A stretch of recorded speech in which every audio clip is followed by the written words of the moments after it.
Hey guys, welcome back to my channel. I hope all of you are doing well. This is your host Nisar.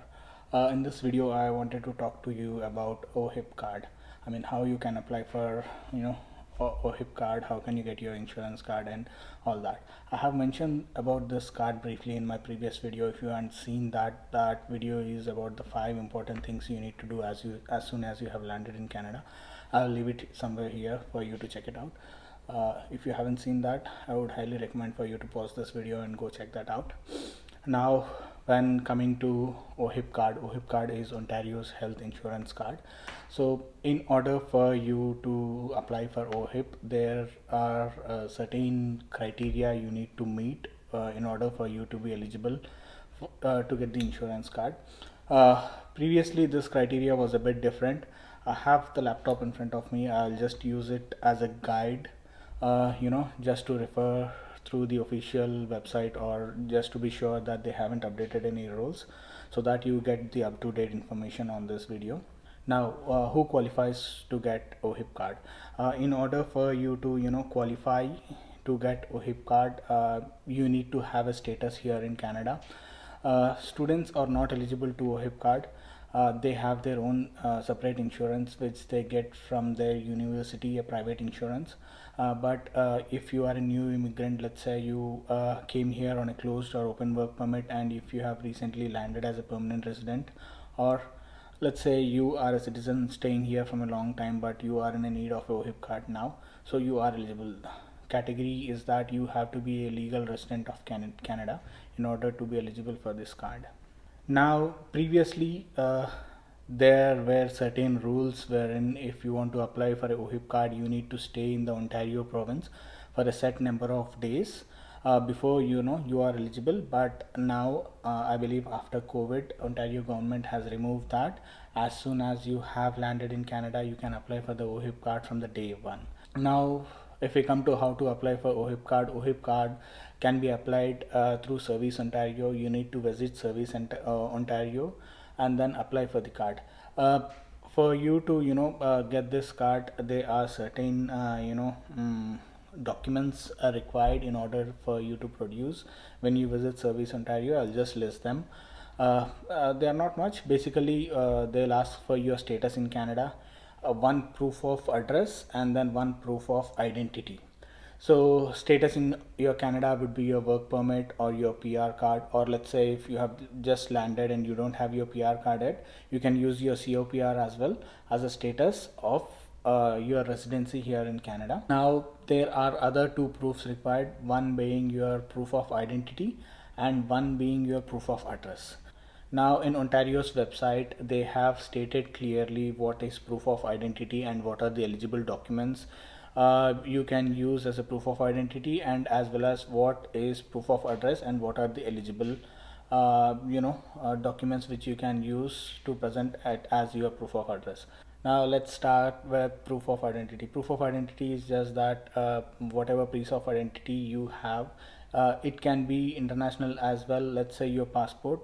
According to Ontario's website, you can use your passport as a proof of identity, and as well as I have spoken about this in my previous video as well. I have recommended many people to get the G1 license as soon as they have landed in Canada, so that also will be considered as a proof of identity.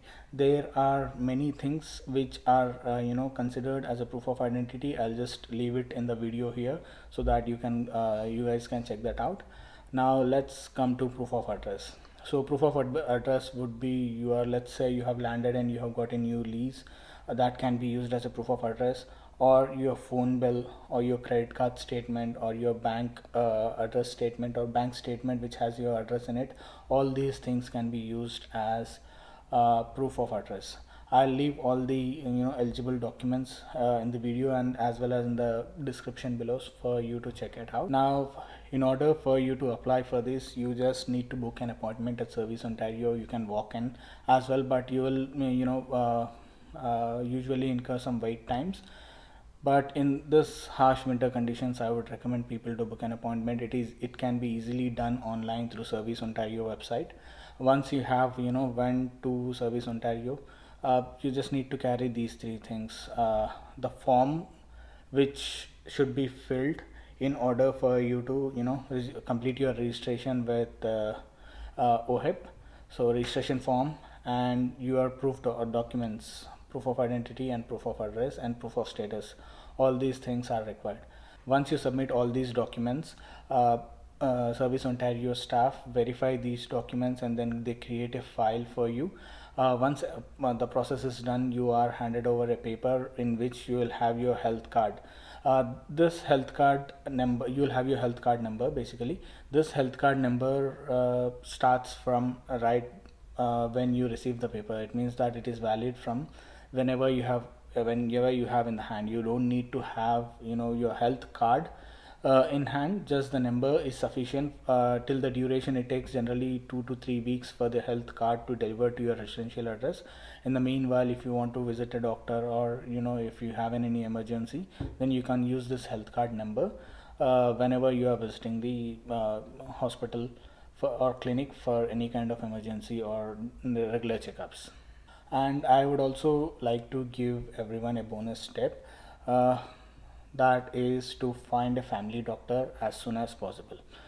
As many of you know, the healthcare system here is under government, so it is very difficult for you to get a family doctor. I would recommend everyone to start searching for the family doctor as soon as your health card in hand. Usually it takes from 3 months to 12 months for you to get a family doctor. Try checking out in your nearby clinics if they are accepting any new patients. Try calling them, try visiting them.